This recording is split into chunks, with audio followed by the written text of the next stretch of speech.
자, 오늘 우리 고린도전서 오늘 3장 16절 한번 보겠습니다. 고린도전서 3장 16절, 17절 두 절을 보겠습니다.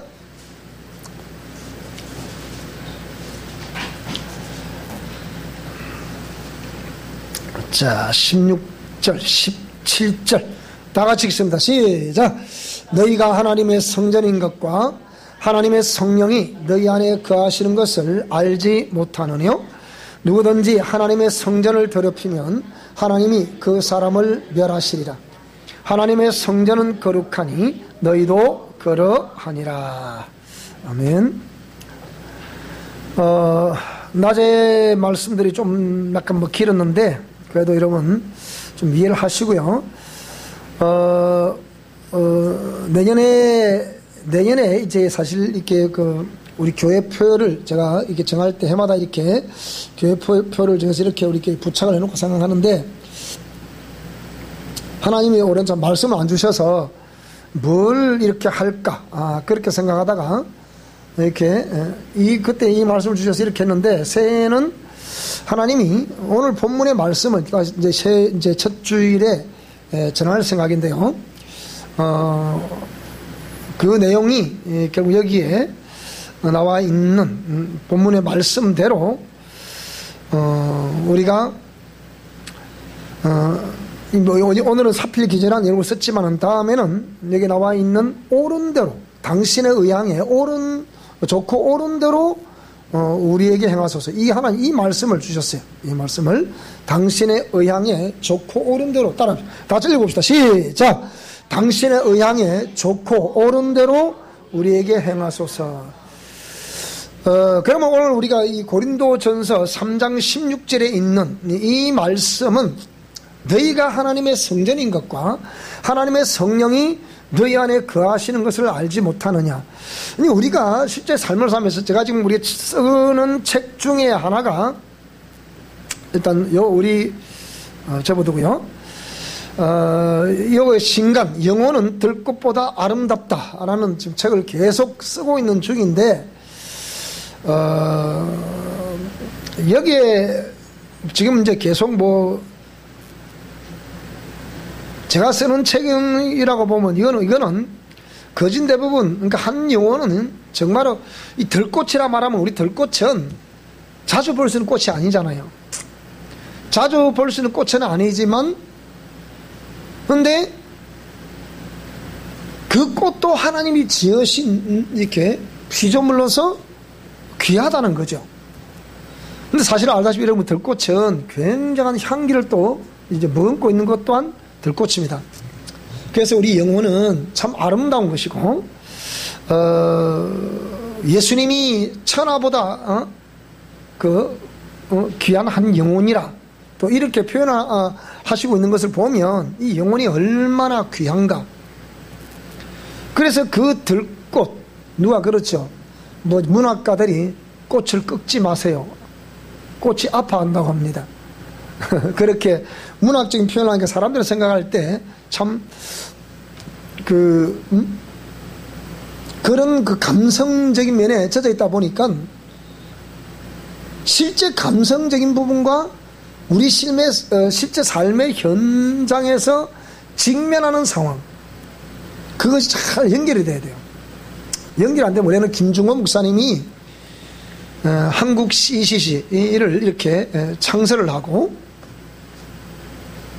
그분이 한국 대학생 선교를 창설하게 될 때 민족의 가슴마다 그리스도를 심어서 푸르고 푸른 그 그리스도의 계절이 오게 하자, 이렇게. 아주 그분이 문학가 출신이니까, 그러니까 그런 표현을 쓰니까 많은 당시에 참으로 전후 이렇게 이념 전쟁 때문에 굉장히 고통스러워하고 또 아파하고, 그럼 다시 일어서야 되는 그런 민족적인 상황 앞에서 민족의 가슴마다 그리스도를 심어주자. 그러니까 대한민국의 전 영역에 어떤 시도를 막론하고 시골 구석구석까지 어촌 산촌까지까지 어떻게 그리스도를 심자. 그리고 푸른 그리스도의 계절이 오게 하자. 얼마나 캐치프레가 좋습니까? 근데 실제 그런 남들의 그 당시에 그런 도전을 받고 진짜 그렇게 하려고 몸부림치는 사람이 있는 반면에 그것을 그냥 감성적으로 젖은 사람들이 있었다. 감성적으로 젖은 사람들은 아무 역할을 못합니다, 여러분. 안 됩니다, 그건. 죽습니다, 죽어, 그거는.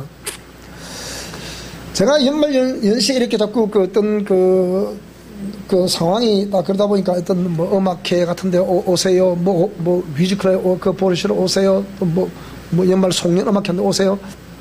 참, 난데없이 내가 그런 자꾸 회의를 자꾸 가게 되는데, 물론 오페라 같은 경우는 또 제자이기 때문에 마땅히 또 가봐야 스승으로서 해서 둘이기도 하고요.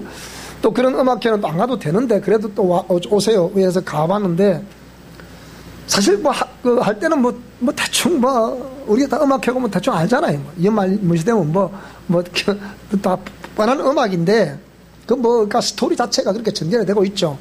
그래서 그런 걸 보면서, 이렇게 감성적으로 사는 것이, 우리 인간은 영과 혼과 육으로 되어 있기 때문에 마땅히 어떤 감동이 되어야만이 그 감동 이후에 액션을 취할 수 있는, 행동으로 옮길 수 있는 그런 역사가 있겠지만은요, 그러나 그 감동 그 자체로 젖어 있으면 안 된다는 거예요. 많은 사람들은 그런 감성적으로 속삭이는 것과 같은 그런 문학적인 미사 여구 앞에 공감하지만 막상 현실 앞에서는 연약할 수밖에 없는 것이 이제 우리의 모습이죠. 그래서 여기에 영혼 한 영혼은 들 것보다 더 귀한 영혼인데요. 자, 대를 이은 믿음 가문 출신들의 모습의 행동을 했는데 보세요. 늘 하나님의 축복이라고 부르짖는 K 장로. 그것도 그럴 것이 70대 중반인 장로의 형제들 중에는 목사도 있고 장로도 있다. 그의 자녀들 중에서도 목사도 있고 중직자들도 있다. 그러므로 기독교인들이라고 하면 누가 들어도 하나님께로부터 축복을 받은 자라고 말하는 전형적인 기독교 집안. 그런데 문제는 이 장로에 대한 대외적인 비판이다. 이 장로는 하나님에 대한 섬김은 대단하다고 주위에 소문나 있다. 그런데 유독 대사회적인 영역에서는 도무지 덕이 되지 않는다. 그것은 항상 과도한 그의 욕심 때문이다. 가난한 집안에서 자란 그는 자린고비 정신으로 부를 일궜다. 그러다 보니 절약을 넘어 인색함은 몸에 배어있고 상대방에게 해도 끼치지 않지만 덕을 보려고도 하지 않는다. 덕도 보지 않겠다. 그러다 보니 늘 혼자고 항상 공공의 일에는 상대방과 충돌하는 것이 일상이다. 그것은 자신의 고집과 삶의 철학 때문이다. 생각하기 나름이겠으나 그것은 항상 자기밖에 모른다는 사람으로 인식이 되어 지독한 독사 같은 놈이다 라는 소리를 듣게 되는 것이다. 그러한 그의 성품이 항상 자기애. 여러분, 이 자기애라는 게 이게 무섭습니다. 이게 자기애는 또 다른 상처입니다. 심리학에서는 자기애, 자기를 사랑하는 자기애, 나만 특출나다는 자기애, 이거는 심리학에서는 상처 때문에 상처에 기인한다고 보는 겁니다. 그래서 자기에게 충분하게 공급되지 않은 어떤 그런 요인들 때문에 이게 채워지지 않음에도 불구하고 왜 현실의 삶은 팍팍하거든요. 그러다 보니까 말할 수 있는 게 아니잖아요. 그러니까 그러다 보니까 자신의 과거에 화려했던 그 순간, 과거에 좋았던 그 순간, 좋았던 어릴 때의 성장 과정, 그런 걸 상상하면서 이걸 이제 또 심리학에서 그걸 퇴행이라 그러는데요. 현실의 삶이 괴롭다 보니까 과거에 좋았던 그 시절 그때에 집착을 하게 되고, 거기에 자꾸 그러니까 이 내 모든 의식 체계가 그쪽으로 가 있다는 거예요. 거기와 현실의 삶, 이걸 갭을 메꾸지 못하고 자꾸 그쪽만 생각하고 이쪽의 거를 현실에서 말을 한다, 그 얘기예요. 그 현실은 전혀 말을 듣지 않는 거예요. 이게 무슨 말이 되죠? 그 새해 제가 이제 우리가 성령시라고 오고 있거든요. 육군 책도 나와 있는데, 책도 있는데, 그 카페만, 인쇄만 하면 돼요. 하면 되는데, 이거 하려고 하다가 제가 그냥, 안 되겠다. 이거, 우리 학교에서 강의하고 있는 권위자 이슈라는 것에 대해서 그 책이 있는데 거기에 대해서 다시 강의를 해야겠다 싶은 새해 백두부터 1월달부터 강의가 생각하는데요. 이 영성신학 시간에는. 그래서 이건, 그래서 그의 성품이 보세요. 항상 자기애. 이 자기애로 인해서, 상대로부터, 부정적인 인식을 갖게 하는 요소가 되다 보니 저놈 보고는 내 교회 안 간다는 소리를 듣게 되는 것이 주위 사람들의 반응이다. 이게 옳지 않다는 거죠. 그러니까 이 생각해 봐야 된다는 거죠. 자, 이런 요인들 때문에 한국 기독교가 지금 내려앉는 거예요. 대책이 없다. 근데 문제는 뭐야? 문제는 어떤 시대를 막론하고 아무런 시대라 하더라도 이 돌파구가 나와야 돼. 돌파구가 지금 안 보이는 거예요. 한국 기독교가 지금 그 현장이라. 이 정치가들에 의해서 완전히 서울의 대형교 목사들이 다 사로잡혀 있기 때문에 어디서 압박을 주면 압박을 좀 말 안 들으면 교회 자체를 분열시켜버리니까 이 세력이 들어오면 그렇게 되거든요. 그러니까 교회를 절대로 제가 그렇게 생각하면 제가 볼 때는 교회를 크게 키울 필요가 없다. 하나님 인도하다 하다 가면 끝나는 거예요. 그렇게 돼야 되지 자꾸 교회를 그냥 외적 이런 모습을 키우니까 일이 벌어지는 거거든요. 전 세계의 역사를 보게 되면 강자가 약자를 지배하면서 그러니까 자신의 어떤 그 업적이라거나 이런 또 역사를 흔적으로 남기기를 원하는데 그 흔적으로 남기기를 원하는 것이 뭐냐? 자기가 섬기는 신의 신상을 만들거나 아니면 그 성전을 짓거나 그게 무슨 말이 되죠? 이런 걸 하는 것을 역사가 그랬거든요. 그러니까 기독교도 그러니까 세상을 볼 때는 기독교도 한 종교의 종파로 보는 것이지 이게 진리다 인정하지 않습니다. 세상에는.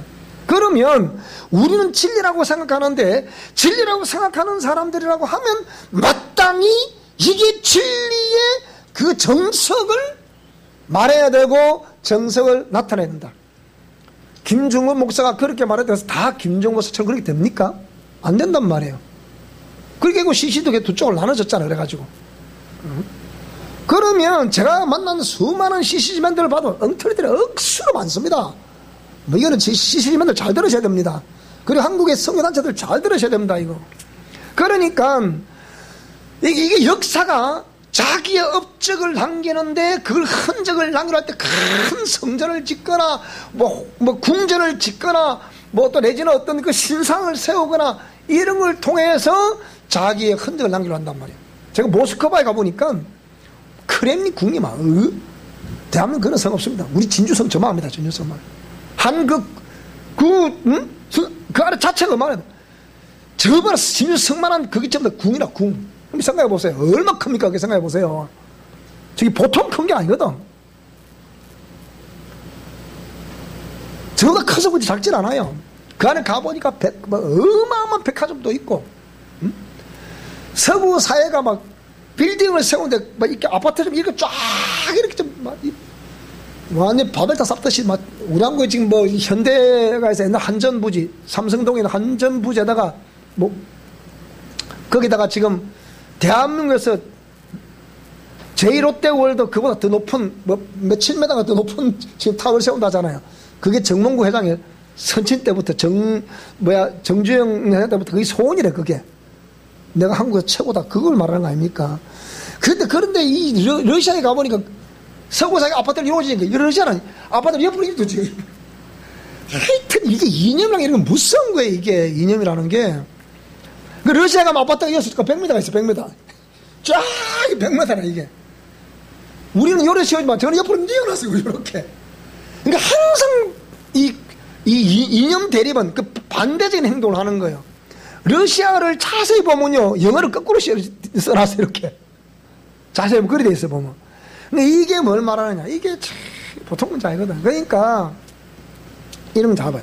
그러니까 우리가 내가 정말 신앙인으로서의 삶을 살면 더욱더 아름다워져야 되는데 아름다워지지 못한다면 그것 때문에 기독교가 진리면 틀림이 없는데 그 진리를 추종하는 사람들 때문에 기독교가 진리로 인정을 못 받는 거예요. 무슨 말씀이 되십니까? 하나님은 분명히 신은 살아계시는데 그 신의 존재 자체를 부정하는 거예요. 누구만 부정한 겁니까? 그 신을 따르는 무리들의 행동을 보고 부정하는 거예요. 드디어 또 보겠습니다. 시 목사는 모태신앙인으로서 목회자가 된 사람이다. 7남의 형제 중 남자 형제는 전부 목사들이고 여자 형제는 전부 교사들이니 가히 축복받은 집안에는 틀림없다. 시 목사는 부모님의 기도에 힘입어 교회와 수양관을 지었으니 가히 목회에 성공했다고 말할 수 있다. 그렇지만 이런 과정 속에 목표 완성을 위한 성도들의 희생을 몰라주는 목회처로 우리나라 성도들을 이용했다는 소문들이 퍼지게 되고, 그것은 결국 자질이 부족한 아들에게 교회를 물려주다가 교인들의 반대로 아들도 쫓겨나고 부인도 다시는 자신이 세운 교회의 강단에 설 수 없어 쓸쓸한 인생 황혼의 삶을 살아가고 있다. 왜 이런 현상이 벌어졌을까? 원인은 본인의 부족한 인격 때문이었다. 항상 이루지 못한 자신의 꿈과 성취 욕구로 인하여 부교육자들과 성도들을 이용한 결과 원로 목사가 되기까지 그 교회를 거쳤던 부교육자들한테 한 사람도 자신을 찾지 않게 되자 그 교회를 거쳤던 부교육자들에게 화풀이를 하는 그의 인격에서 문제가 있었던 것이다. 항상 부교육자들을 자신의 꿈을 성취하기 위한 대상으로 여겨 언어폭력, 인격 모독은 내사이고 자신의 열등의식을 은폐하기 위한 항상 고함치는 명령을 통하여 순종하는 부교육자들의 모습에 권위의식을 느끼다 보니 그것이 체질화가 되는 거예요. 바꿀 수 없는 습관이 되어버리는 거예요. 그러다 보니 부교육자들이 바깥에서 듣는 은혜가 넘친다는 소문보다 직접 직면하게 되는 그 목회자로부터 느끼는 시 목사에 대한 실망감 때문에 자꾸 그만두게 되는 것이다. 세월이 흘러 교회는 지상 위에 세워지고 수양관도 세워져 누가 봐도 목회에 성공했다고 이길 수 있는 상황이 되었지만 그 교회를 거쳐간 부교육자들은 넌더리를 치면서 다시 보고 싶지 않다는 감정을 드러내게 된 것이다. 그러다 보니 교회에 각종 행사가 있어도 그 교회 출신 부교육자들은 다시 그 교회를 찾지 않았다. 그럼에도 정작 그는 자신이 그들을 항상 이용했다는 사실을 망각한 채 자신이 후배들과 제자들에게 배신을 당하고 있다는 어처구니없는 반응을 보였던 것이다. 이런 인격체를 가지고 있는 사람들을 누가 신뢰하고 존경하겠는가. 그래서 사람들이 교회를 떠나고 교회를 안 놓는다는 거예요. 자, 그 다음 옥하는 목사님은 한국에서 제자 양육에 의해서 한 획을 그으신 분이, 이름을 제가 금연을 했습니다. 너무 잘 알기 때문에. 다른 분도 제가 이름을 금연하다가 인쇄를 썼어요. 그의 제자 양육 시스템은 80년대를 거쳐 대형 교회로 성장하게 되었고 그분의 목회 방법은 많은 후배들에게 목회 성공의 모델이 되었으며 그분의 설교는 설교로 고민하는 수많은 후배들에게 실제 가슴에 와닿는 감동력을 보여주었다. 개척을 해서 서울 강남에서 개척을 해가지고 대형 교회를 만다는 것은 이건 하늘의 별따기, 진짜 별따기입니다. 그래서까지 그분의 목회 여정은 가히 성자로서도 부족함이 없으셨다. 목사님의 천국 환송 예배 때 한국 교계는 그의 업적을 기려 총회장으로 장례 준비위원회가 조직되고 장례를 치르던 중 갑자기 한 사람이 장례식장에 등장하여 장례식을 멈추었다. 사람들이 어리둥절하자 그는 잠시만요. 마지막으로 우리 아버지의 얼굴을 한번 보고 싶습니다. 라고 말하는 그는 다름 아닌 그의 아들 옥성일이었다. 이후에 그의 행동은 교회를 대적하며 기독교의 핵심 심장에 대하여 비판하는 대열에 참여하게 되었다. 기독교를 개독교라고 말하는 사람들과 함께하면서 한국 기독교계에 고민을 더하게 하였고 목회자 자녀요 모태신앙인들의 교육 문제와 목회자 아버지의 자녀 교육에 대한 아버지로서 역할과 이 문제를 깊이 생각해야 하고 꼭 해결해야 하는 숙제를 남겼다. 이러한 행동에 대하여 살아생전에 그의 아버지는 나는 목회에 성공했을지 몰라도 자녀 교육에는 실패했다. 따라합시다. 나의 이야기다. 나의 얘기. 했다고 솔직하게 고백한 그의 고백은 수많은 생각을 하게 하는 여운을 남기게 한다. 그분은 진정 성직자였다. 그래서 지금도 한국 교인들은 그의 날카로운 시대를 통찰하고 과감없이 전하는 그의 메시지를 항상 그리워하는 거예요. 성직자들의 삶은 이렇듯이 자신의 가정을 돌볼 수 있는 시간이 없다. 저도 마찬가지였습니다. 그래서 우리 아이들이 그렇게 빗나갔죠. 이 책 외에도 또 다른 책을 방을 쓰고 있는데 이거는 또 어디 갔나? 그거는 이거네요. 이거는 또 아들아 딸아 아버지를 용서해 주렴. 이 책인데 이건 앞으로 또 나올 거예요. 나올 건데 오늘 얘기만 합시다. 자, 그래서 성장기의 자녀들은 아버지가 필요할 때가 있고 어머니가 필요할 때가 있다. 그런 높으신 자리에 있는 아버지하고 제가 퀘스천을 던졌어요. 그러다 보니까 자녀들을 만나볼 시간이 있었다 없었다? 없었다. 그러면 다른 말로 해보면 그 자녀들은 우는 사자와 같이 삼킬 자를 찬다는 마귀의 이 촉수에 항상 요시찰이 되겠어 안 되겠어요? 그래서 한국에 이름 있는 목회자 자녀들이 완전 엉망이 되어버리죠. 그래서 엉망이 되는 거예요. 그러니까 항상 인기는 아버지, 이렇게 높으신 자리에 있는 아버지 때문에 자녀들이 그대로 당하는 거예요. 그런데 보세요. 그분이 부친이 돌아가시고 나면, 그런 목회자 돌아가시고 나면 그 자녀들 살아갈 수 있을까 없을까요? 비참합니다. 서울의 역 지하도에서 늘 제가 말씀드렸죠.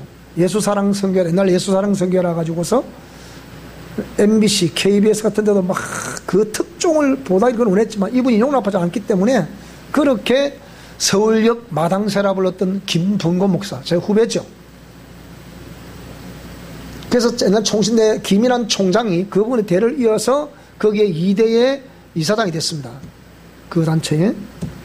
그런데 이분이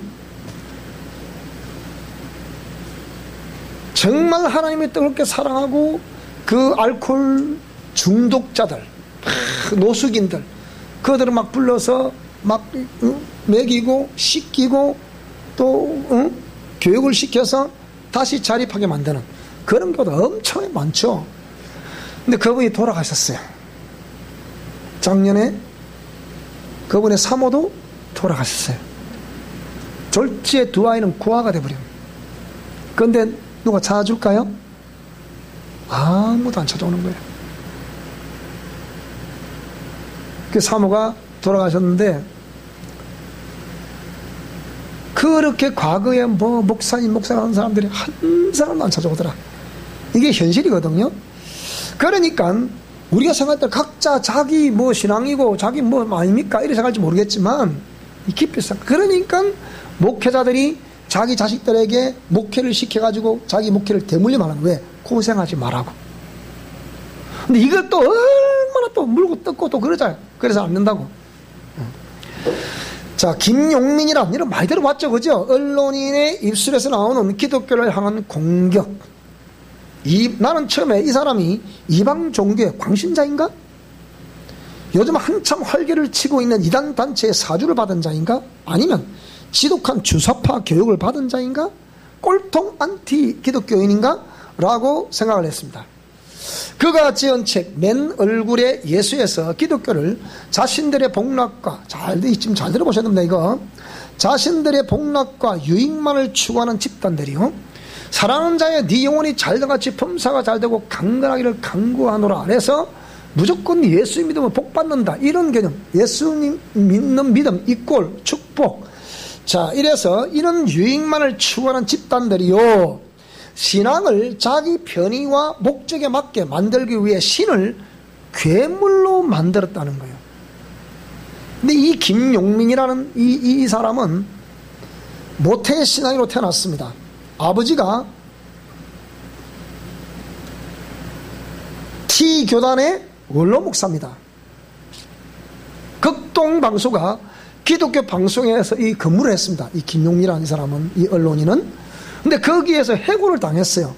그러니까 일을 가는 거야. 왜 나를 해고시키나 해서 그 반발로 분출을 하는 거야. 안에 폭발을 해버려. 그렇게 기독교인들을 날카롭게 비판하는 서적들을 출간을 했습니다. 그러니까 기독교를 비판하는 서적들을 출간하게 된 거예요. 누가? 이 김용민이라는 사람. 이번 책이 많아요. 여러분 이런 책들을 한 번을 그냥 읽으면 그러니까 완전히 오염됩니다. 이게 보통 문제가 아니거든요. 그래서 자기 신앙을 자기 편의와 목적에 맞게 만들기 위해서 신을 뭐로 만들었다? 신을 괴물로 만들었다는 거예요. 하나님 그렇게 시켰나 이 말이죠. 생각해 봐야 되잖아요. 따라 생각해 봅시다. 내가 생각해 내가 얼마나 그러니까 제가 이 책을 딱 보니 이해가 되는 거예요, 이 사람이. 야, 기독교를 왜 개독교라 말했냐? 기독교를 개독교라 말하면 그 사람 과연 처음 행할 때 이게 지금 하나님을 대적하자는 게야, 지금 뭐 하자는 거야 지금? 근데 이 사람은 지금 그런 것들 때문에, 그 상처들 때문에 뭐라고요? 기독교를 버리고 천주교를 간 거예요, 지금. 지금 천주교이라고 말합니다. 이분 인터넷에 종교 딱 치면 천주교로 나와요. 자, 어릴 때부터 모태신앙으로 태어났고, 아버지가 T교단의 원로 목사님이시고, 그런 보수교단을 통해서 근본주의 신앙을 따랐던 사람. 그러면 이 사람이 근본주의 신앙을 따르면서 거기서 정말 이게 나름대로의 자기가 본 게 있을 거 아니에요. 들은 게 있고요. 그죠? 이 사람이, 자, 또 어디 나옵니다만은 또 한번 들어봅시다. 일제강점기에는 일제에 협력했다. 누가 협력했다? 기독교가 협력을 했다는 거예요. 물론 조선 예수교 장로회에서 일괄적으로 시사 참배하자고 동의를 해줬죠. 지금 잘 들어야 됩니다, 이게 지금. 이건 결국은 이걸 누굴 비판하는 것이 주의 종들을 비판하는 거거든요. 자기 아버지도 원로 목사님이시잖아요. 근데 이 비판하는 거 잡으세요. 그러니까 종들 하나가, 여러분이 주의 종들을 위해 정말 기도해야 될 이유가, 이 종들이 하나 잘못 성장하면요, 영혼을 죽인다, 여러분. 이게 영혼을 죽이는 것만 전체를 죽이는 거예요. 그러니까 이거 생각해 봐야 되죠. 그러니까 그래서 해방 후에는 미국이라는 새로운 태양을 섬겼다. 일본을 섬기더니 미국을 섬겼다. 이승만, 박정희, 전두환, 이명박이라는 희대의 독재자, 이 전부 다 보수를 부러지졌던 이런 사람들이고요. 실제 이 보수라기보다는 군부 출신들이 있잖아요. 이게. 자, 어쨌든 간에 이 바통을 이어받은 사람이 현재 야당이라 부르는 자유한국당이야 그런 걸 하다 보니까 이런 말을 했던 것 같아요.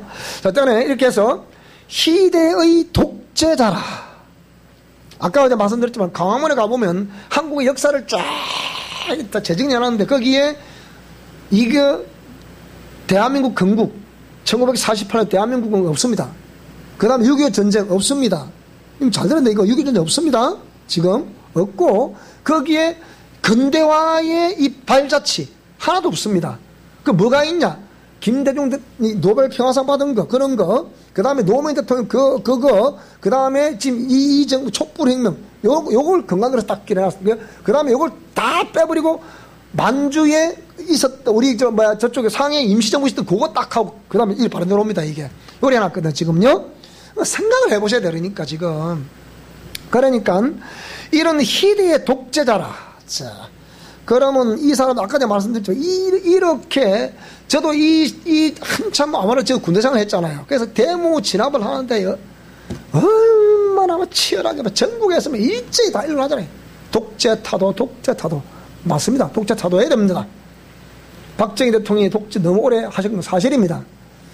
그러니까 덕과 실을 이런 것은 후대가 사실대로 기록을 해놓고 이건 너희들이 판단을 해라. 이게 정상입니다. 그래 안 그래요? 어느 시대를 막론하고 덕과 실은 다 있어요. 그죠? 요거를 객관적으로 국민들이 판단을 만들고 국민들 한 표를 행사해서 만들고 이게 돼야 되는데 이걸 완전히 퍼포먼스나 선전선동을 통해서 자기 것이 옳다고 그쪽으로 자꾸 몰아가도록 만드는, 이게 안 되는 거거든요. 그게 만약 탈선하면 어쩔 건데, 탈선하면. 그 말이 아닙니까? 그래서 이 시대적 탈선으로 한국교회의 외피를 쓴 예수의 복음은 하염없이 뭐라고요? 저렴해졌다. 이거 맞아, 안 맞아요? 잘 들어봐야 됩니다, 이게. 나아가 비유성거리가 됐다. 여기 맨 얼굴의 예수 36페이지에 여기 기록이 되어 있습니다. 자, 그 다음, 그는 이런 시각에서 기독교를 향하여 개독교라고 칭하는 날카로운 비수를 심장에 꽂았다. 기독교인이라면 하나님의 살아계심 앞에 감히 할 수 없는 표현이었지만 과감하게 기독교 공격을 감행했다. 그의 아버지가 모 교단의 원로 목사님이시며 성장할 때는 보수적인 신앙을 가지다가 보수신앙을 버리고 천주교로 개종한 사람이다. 근데 이 사람은 믿으면 된다, 이걸 가장 싫어한다는 거야. 이거를 믿으면 된다는 근본주의의 성찰 없는 오직 예수, 이걸 비판한다는 거예요. 예수를 믿되 제발 공부 좀 하면서 믿자는 거예요. 알고 믿자, 그 얘기가. 그러니까 뭘 보고 알고 믿을 건데? 근데 이 사람이 딱 실수한 게 뭐냐? 이 알고 믿자는 이것이 이 사람은 이 이념을 개입시킨 거예요. 우리는 알고 믿자는 뭐냐? 간단합니다. 따라서 성경을 먹자. 성경을 읽자. 공의를 깨닫자. 이게 정상이거든요. 근데 이 친구는 이거를 이념적으로 이제 대입을 시킨 거예요. 그래 이분이 변질돼 버려져 버리니까. 자, 그래서 믿으면 된다는 근본주의와 성찰은 오직 예수. 예수 믿으면 된다. 예수 믿음, 예수 천국, 불신지옥 이렇게 가장 싫어한다는 거예요. 생각해봐요. 생각해봐요. 그러니까 이 시대의 지성들이 외치는 소리를 제발 좀 들어야 돼요, 여러분. 나는 우리 성도들이 제가 이런 설교 많이 하니까 우리 누구들 그래요. 이 책을 목사님들 그 교인들 알아듣습니까? 다 알아듣는다고 우리 교인들은 막. 너는 못 알아듣지? 내가 그래 버립니다. 전체적으로는 기독교인으로서 참 기독교 본질의 길을 걸어야 함을 강력. 무슨 길을 걸으라고요? 기독교인으로서 참 기독교의 본질의 길을 우리는 걸어가야 됩니다. 여러분 지금 대한민국 강단에서 지금 무슨 소리를 좀 전하고 있습니까? 생각해 보라고요. 무슨 소리를. 앞에서는 이소라고 뒤가 막 엉뚱한 짓 하는 사람, 이 거의 대부분 전사들이 조심해야 돼요. 사람은 누구나 그렇듯이 부족함은 있다. 제가 볼 때 그래서 이 친구는 부족함이 있다고 본 거예요. 저도 부족하고요. 기독교를 개독교라고 말하고자 하는 것이 목적이 아니라 기독교인의 참 기독교인 되지 못함에 대한 날카로운 지적이라 여긴다. 무슨 말씀이 되십니까? 이해되지 무슨 말인지? 이 사람은 기독교를 개독교라 말하고자 하는 것이 그것이 목적이 아니다 이 말입니다. 자기도 다 하나님 알고 있잖아요. 이 사람도. 저도 모태신앙에서 원로 목사의 아들이고 그런데 기독교인의 참 기독교인 되지 못함에 대한 날카로운 지적이다. 사회가 보는 대기독교의 시각에 대하여 날카로운 지적을 하고 있는 것이다. 이런 것을 공감하지만 그 해석에 있어 잘 보세요. 기독교인의 부정적인 면만을 지적하다 보니 좌편향적인 시각으로 기록이 되었다는 것을 알 수 있다. 문제는 그것이 정치적으로 이용을 당하는 경우이다. 그래서 이념을 제가 말한 거죠. 그래서 그는 기독교계가 보수 정권과 야합했다고 비판하지만 정작 진보 인사들도 변하지 않기는 더했으면 되지 결코 덜하지는 않다. 이거는 왜 그런지 압니까? 자기들이 촛불 혁명이라 해서 촛불이 안 되면 혁명한다 그랬잖아요. 그래서 적폐청산에서 마구잡이로 사실 뭐 팩트가 있든 없든 무조건 다 가다 넣어버렸잖아요. 그런데 그들 지금 정권 등장했습니다. 그들은 대한민국 현행 헌법에 의하면 대통령 저 발언하면 됩니까? 대한민국은 지금 자유민주공화국인데 대한민국 민주공화국이잖아요. 자유인 체제 가지고 있잖아요. 그런데 나는 봤잖아요 그거.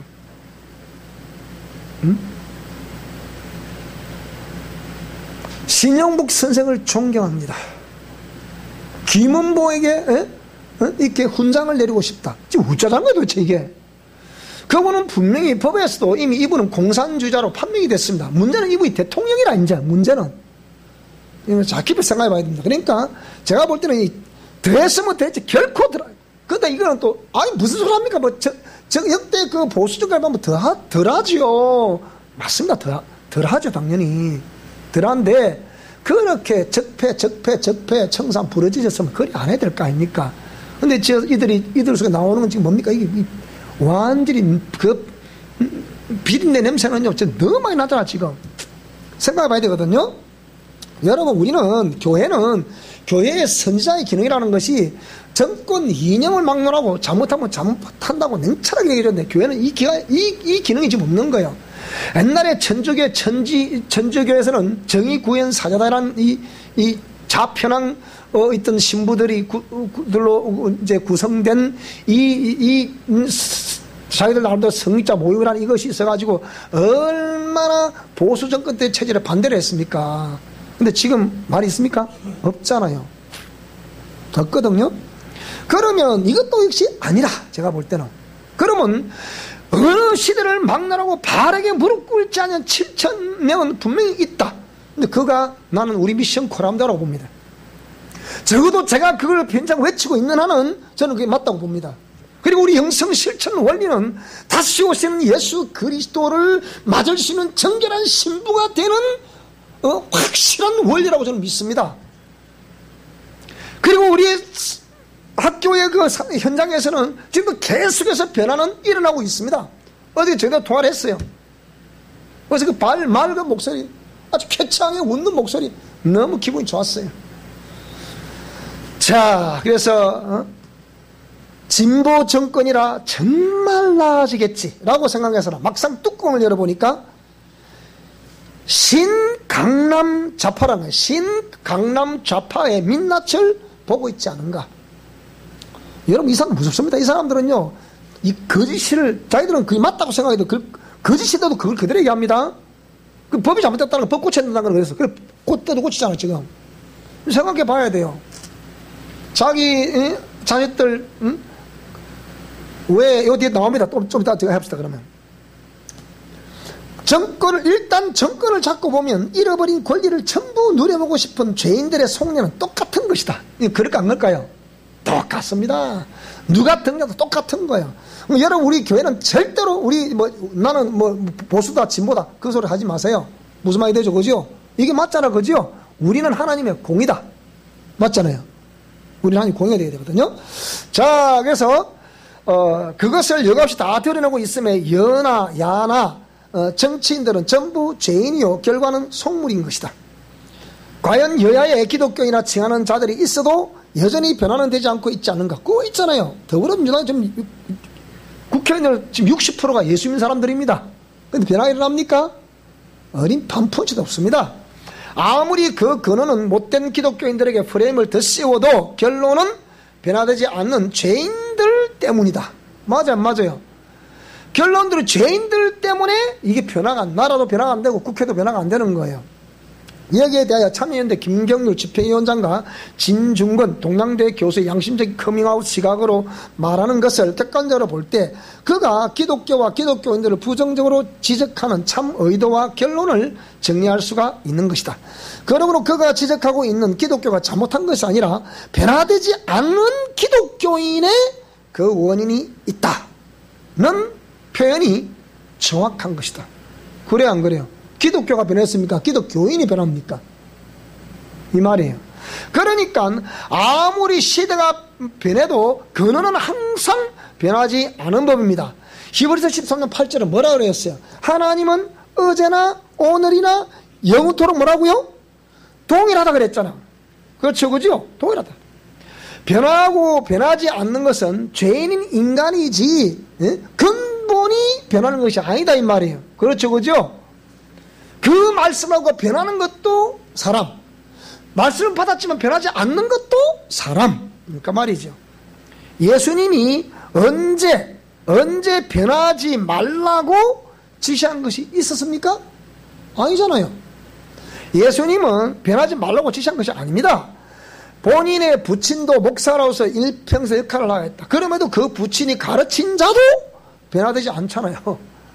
대구의 성자라 부르는 김덕신 목사님이 그 대구 동부시장이라는 바로 시장을 끼고 교회가 있어요. 그 신천 강변에. 그런데 그 김덕신 목사님이 대구의 동서남북 지역에 교회를 세웠다는, 그래서 대구의 성자라 일컫죠. 그분이 뭐라고 그랬냐? 내가 이거 평생 목회를 했지만 나는 목회 실패자다. 왜? 내가 가르친 권사 장로들도 변화가 안 되더래요.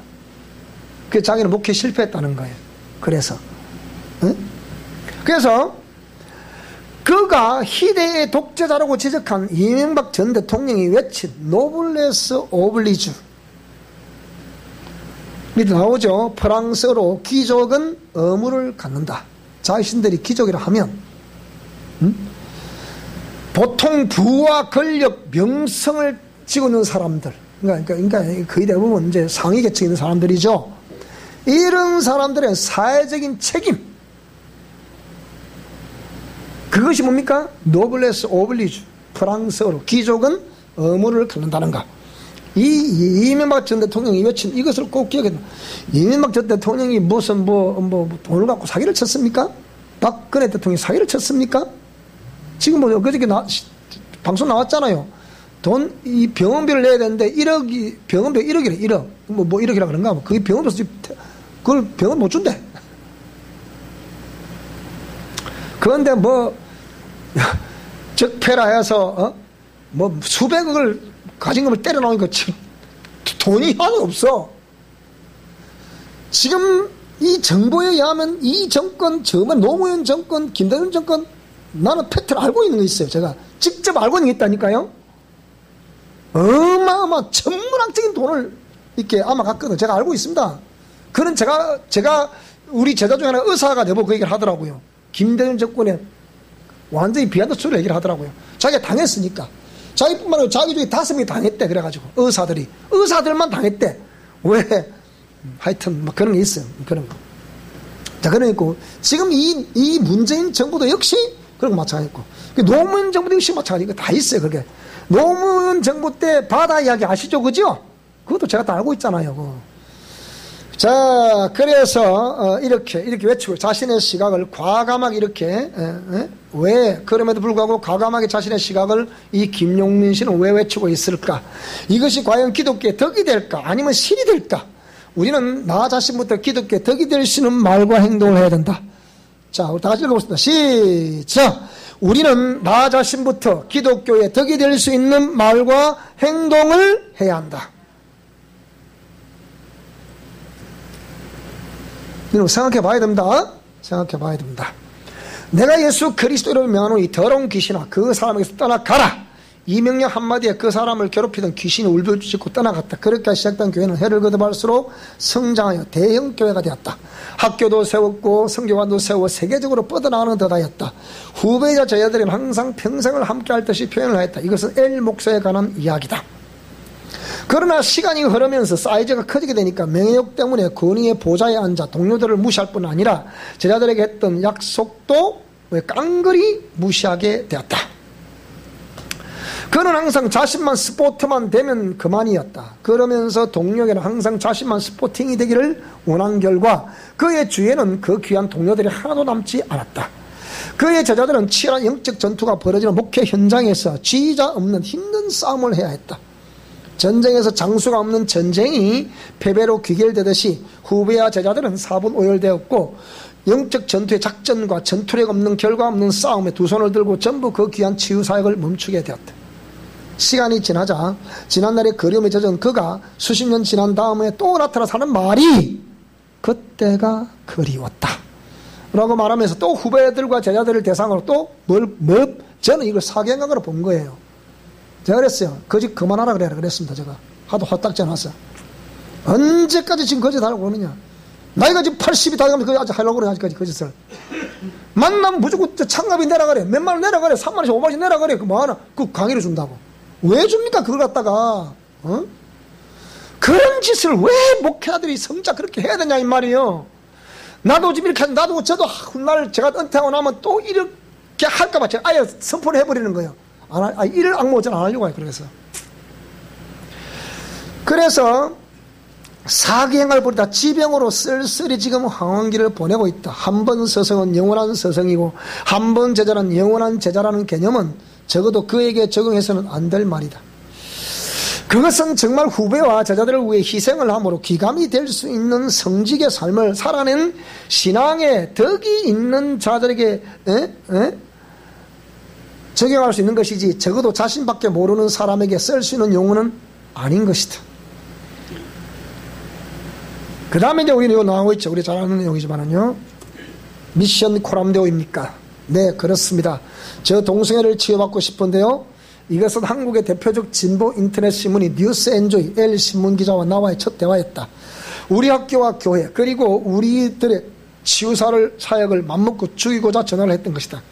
그는 나의 동료가 동성애를 치유하다가 나에게 데려왔을 때 잠시 상담을 해주고 기도해 준 것을 자신의 신문에 글을 싸게 짜깁기를 해서 내가 폭력으로 치유를 했다고 상처난 얼굴 관계 큼직하게 관련 기사를 냈었다. 소위 말하는 팩트가 아닌 가짜 뉴스였다. 그 기사가 뜨자 또 다른 진보 매체들이 기사를 퍼나르기 시작했다. 한국기독교교회협의회 NCCK죠. 그리고 NCCK 사회위원회, 뉴스엔조이 신문, 오마이뉴스, 향림교회 사회위원회, 동성애 전환치료 건절대책위원회 등 진보 단체들이 나와 우리 단체를 법적 대항을 하겠다고 현수막을 걸고 기자회견을 하기도 하였다. 사건의 전후좌우를 모르는 교계의 동성애 관련 찬반 단체들도 자신의 견해를 표현하면서 우리를 공격하였다. 이 사건은 이슈가 되어 당시 내가 강의하던 곳에서도 그 여파가 고참 사역자를 통해 학교의 전 사역자들에게 그 기사가 돌면서 모함이 시작되었다. 오해의 전화가 오고 오해한 사람들은 우리 단체를 떠났다. 결과로 사역도 위축이 되었다. 이게 제가 몇 년이 가더라고 해보니까 사실 이거. 응? 그래서 저들이 그러니까 뭐 팩트 아니라도 막 무조건 막 그냥 이렇게 기사 써버리는 거니까 그렇게 죽여버리려고. 나와 통화를 했고 나를 찾아왔던 그 자매는 평범해 보이는 자매였다. 상담을 해본 결과 그는 나에게 자신은 모태신앙인이며 동성애자라고 하며 치유를 받고 싶다고 했다. 그래서 내가 경험했던 동성애 치유를 간단하게 설명하고 내가 30년 이상 치유해 왔으니까 이거 알잖아요 내가. 그래서 그는 나에게 자신은 모태신앙인이며 동성애자라고 하며 치유를 받고 싶다. 그래서 내가 경험했던 동성애 치유를 간단하게 설명하고 기도 한번 해준 것이 전부였는데 그녀는 나와 우리 단체를 모함하는 기사를 낸 것이다. 그래서 나는 그녀에게 전화를 해서 왜 이렇게 엉터리 기사를 쓰느냐, 왜 이렇게 엉터리 기사를 쓰느냐 하면서 기사의 삭제를 요구했더니 그녀는 나에게 여기가 미국에서는 동성애를 허락하지 않습니까? 그러더라고요. 그래서 여기가 미국이냐? 한국이지. 내가 말씀드렸잖아요. 라고 하면서 동성애자들의 전환치료를 계속 갈 것이면 내가 처음에 그래 해봐라, 한번 해봐. 그래 내가 그랬어요. 그러다 내가 물러서나. 그랬는데 전화를 끊었다. 왜 그녀는 동성애자가 되었고 동성애자 보호와 동성애 합법화에 목숨을 걸었을까? 그 다음에 또 나오는데 하여튼 이렇게. 자, 이렇게 해서 우리가 이 땅에 살아가는 동안에 그리스도인으로서 우리가 정말로 뭐라고요? 소금과 빛된 그 역할을 해야 됩니다. 그래서 정결한 그리스도의 신부가 되자 하는 것이 2019년도 교회 표현이었는데 여러분 우리 자신이 내가 과연 올 한 해 동안에 그저 내가 진짜 내 영혼을 얼마나 알려고 가꾸는데 애쓰고 힘쓰고 신경을 썼나 돌이켜 보셔야 됩니다. 제가 이 박사 논문을 쓸 때 이 관련된 논문을 제가 열심히 감찰하면서 제가 써봤잖아요. 그런데 약 79.8%가 분명히 될 수 있다고. 그러니까 하나님의 살아 계심을 경험할 수 있는 확률은 79.8%였어요. 그러면 이 79.8%가 정말 또 이 거치면서 그러니까 우리 영성 실천 원리를 적용을 해서 이제 정말 소금과 빛된 역할을 잘 할 수 있겠다. 라는 것을 제가 지금 우리 학교 학생들 대상으로 다시 요즘도 살펴보죠. 또 이제 만약 논문을 써야 돼, 후속 논문을 써야 된다면 또 써야 되잖아요. 근데 그걸 제가 좀 살펴보고 있는 거예요. 보니까 한 30%선은 될 수 있을 것 같아. 내가 보니까 좀 노력하면. 여러분 확률에서 30%는요 천문학적 숫자 여러분. 세 사람 중에 한 사람 된다는 얘기 아닙니까? 거의. 여러분 이게 무서운 얘기인 겁니다. 이거는. 그러니까 웬만한 사람 우리 교회에 와서 이 메시지 못 듣습니다. 왜? 무슨 소리인지도 몰라서도 못 듣고 또 와도 막 질식을 하는 거예요. 그래서 못 듣는 거야 이거는. 그러나 듣는 저와 여러분들은 다 지금 들리지 않습니까? 이 무슨 말인지 이 말이. 그게 우리 교회 강점이에요. 그러니까 여기 말씀 딴 데 말씀 들으면 귀에 안 들어와. 틀림없어 그거는. 왜 안 들어오느냐? 아이거든. 아이가 안 들어오는 거라. 그래서 새해는 당신의 의향에 좋고 옳은 대로 우리에게 해놔소서. 그러니까 복불복이라. 우리가 나를 만들어 놓은 만큼 가꾸어 놓은 것만큼 복불복입니다 여러분. 그러니까 당신의 의향에 좋은 대로 옳은 대로 우리에게 행하십시오. 왜? 사필 기정하게 돼 있으니까. 그 새해는 이게 이제 표입니다. 당신의 의향에 옳고 좋은 대로 우리에게 행하소서. 아직 이제 주문을 해서 아직 안 붙였어요. 다음 주에 딱 이제 붙여놓고 갈 참이지 또. 여러분은 이 말씀 듣는 것을 자부심을 가져야 됩니다. 여러분, 나는 여러분이 우리 사랑의 교회의 나는 사랑의 교회 A 성도입니다, A 권사입니다, A 장로입니다 이렇게 말한 것을 정말 자신 있게 그렇게 할 수 있기를 원합니다. 그리고 저도 이 교회 담임 목사로서의 또 그렇게 하기를 원하고요. 그렇게 그런 소리를 듣기를 원하고 또 그렇게 이끌어가기를 원합니다. 그것이 2019년 다시 오지 않을 주일 마지막 메시지로 전하는 겁니다. 그래서 우리 한 해를 다시 돌이켜보면서 자, 이미 시간은 흘러갔습니다. 새해에는 당신의 의향에 좋고 옳은 대로 나에게 행하소서, 우리에게 행하소서.